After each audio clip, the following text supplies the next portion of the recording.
बैलों की कथा। झूरी किसान के 2 बैलों के नाम थे, हीरा और मोती। दोनों डील में ऊंचे, देखने में सुंदर काठी के और काम में दक्ष थे। बहुत दिनों से एक साथ काम करते करते रहते रहते दोनों में भाईचारा हो गया था। दोनों एक दूसरे को चाटकर और सूंघकर अपना प्रेम प्रकट करते। कभी कभी दोनों सींग भी मिला लिया करते थे, विग्रह के नाते नहीं, केवल विनोद के भाव से, आत्मीयता के भाव से। एक बार झूरी ने अपने दोनों बैलों की जोड़ी को पत्नी के आग्रह पर ससुराल कार्यवश भेज दिया, लेकिन बैलों को इस बात का जरा सा भी एहसास नहीं था कि उन्हें क्यों भेजा जा रहा है। उन्होंने समझा कि उन्हें मालिक ने बेच दिया है, इसलिए रास्ते में जाते समय उन्होंने झूरी के साले गया को पूरे रास्ते खूब झकाया। संध्या होने तक दोनों बैल अपने नए स्थान पर पहुंच गए। दिन भर चलने के कारण भूखे भी थे, इसलिए जब उन्हें नांद में लगाया गया तो बड़ी तेजी से खाने को उत्सुक हुए, लेकिन एक ने भी उसमें मुंह नहीं डाला। दिल भारी हो रहा था, क्योंकि आज तक जिसे उन्होंने घर समझा वह आज उनसे छूट गया था। यहाँ उनके लिए सब कुछ नया था। दोनों ने बिना कुछ खाए पिए ही एक दूसरे को कनखियों से देखा और अपनी मूक भाषा में सलाह की। जब रात में गांव में सब लोग सो गए तो दोनों ने जोर मारकर पगहे तोड़ डाले और घर की तरफ सटपट चल पड़े। प्रातःकाल जब झूरी सोकर उठा तो अपने दोनों बैलों हीरा और मोती को दरवाजे पर देखकर स्नेह से गदगद हो उठा। दोनों बैलों की गर्दन में आधा आधा गराव लटक रहा था। घुटने तक पांव कीचड़ से भरे थे। साथ ही दोनों की आंखों में विद्रोहमय स्नेह झलक रहा था। झूरी ने दोनों बैलों को इस अवस्था में देखकर खुशी से दौड़कर उन्हें गले लगा लिया और उन्हें बार बार चूमने लगा। यह दृश्य बड़ा ही मनोहर था, लेकिन झूरी की स्त्री ने बैलों को द्वार पर देखा तो जल बुन उठी। बोली, कैसे नमक हराम बैल हैं कि एक दिन वहां काम न किया, भाग खड़े हुए। परंतु झूरी अपने बैलों पर यह आरोप न सुन सका और बोला, नमक हराम क्यों है? चारा दाना न दिया होगा, तभी तो भाग आए। स्त्री ने रोब के साथ कहा, बस तुम ही तो बैलों को खिलाना जानते हो, और तो सभी पानी पिला पिला कर रखते हैं। झूरी ने पत्नी को चिढ़ाने के ख्याल से कहा, चारा मिलता तो क्यों भागते। दूसरे दिन झूरी का साला गया फिर आ गया और इस बार उसने उन्हें गाड़ी में जोत कर ले गया, जिससे वे उसे रास्ते में परेशान न कर सकें। जबकि 2-4 बार मोती ने गाड़ी को सड़क की खाई में गिराना चाहा, पर हीरा ने संभाल लिया, क्योंकि गाड़ी गिरने पर चोट तो उन्हें ही लगती। हीरा ज्यादा समझदार था। संध्या समय घर पहुंचकर दोनों को मोटी रस्सियों में बांधा गया और कल की शरारत का मजा चकाने के उद्देश्य से उन्हें फिर वही सूखा भूसा दिया गया, जबकि अपने घर के बैलों को खली, चूनी सब कुछ दिया गया। दोनों बैलों का ऐसा अपमान कभी नहीं हुआ था, न ही ऐसा कभी खाने को दिया गया था। दोनों ने नांद की तरफ आंख तक न उठाई। अगली सुबह गया ने दोनों बैलों को हल में जोता, पर दोनों बैलों ने अपनी जगह से न हटने की कसम खा ली थी। वह मारते मारते थक गया, लेकिन उन्होंने वहां से अपने पैरों को टस से मस तक नहीं किया। इस प्रकार हार मानकर गया ने उन्हें नांद पर लाकर बांध दिया। दोनों के सामने आज भी रूखा सूखा भूसा ही डाला गया। दोनों चुपचाप खड़े रहे।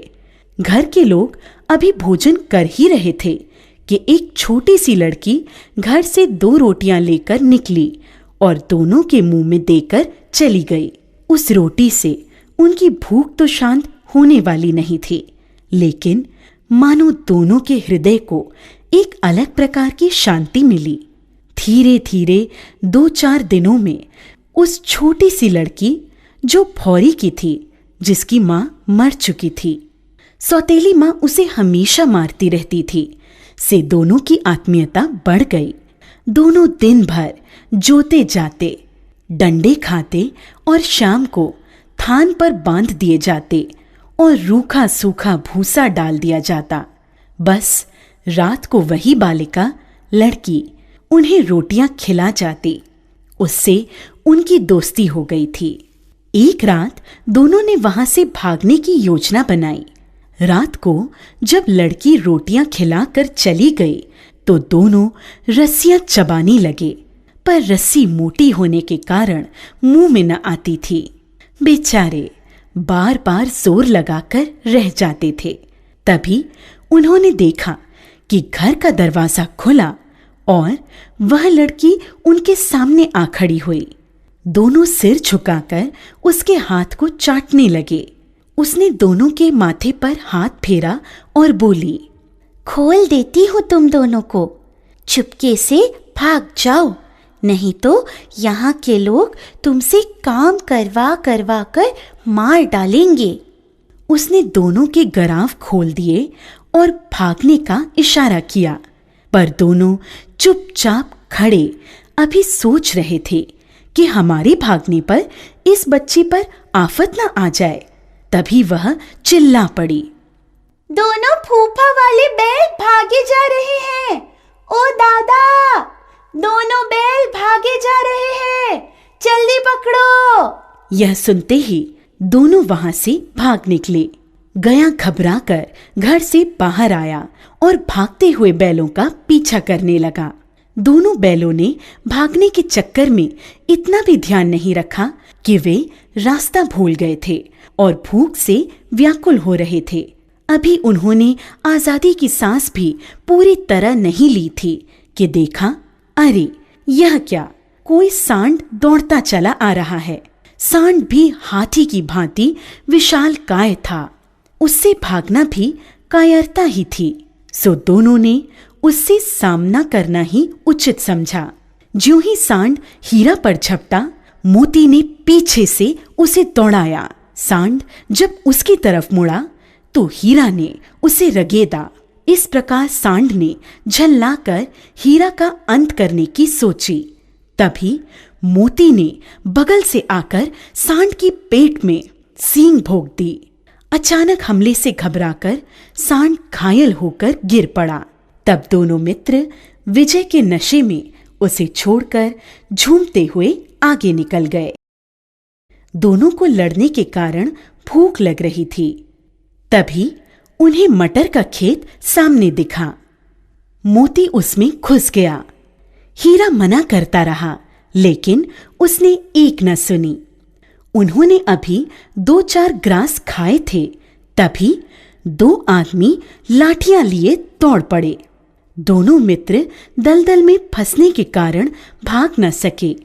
उन आदमियों ने उन्हें पकड़कर काजी हाउस में बंद करवा दिया। जब वे काजी हाउस के अंदर पहुंचे तो देखा कि वहां कई भैंसें थीं, कई बकरियां, कई घोड़े, कई गधे, पर किसी के सामने चारा न था। सब जमीन पर मुर्दों की तरह पड़े थे। कई तो इतने कमजोर हो गए थे कि खड़े भी नहीं हो सकते थे। सारा दिन दोनों इस आस में टकटकी लगाए देखते रहे कि कोई चारा लेकर आएगा, लेकिन जब कोई नहीं आया तो हीरा के दिल में विद्रोह की ज्वाला दहक उठी।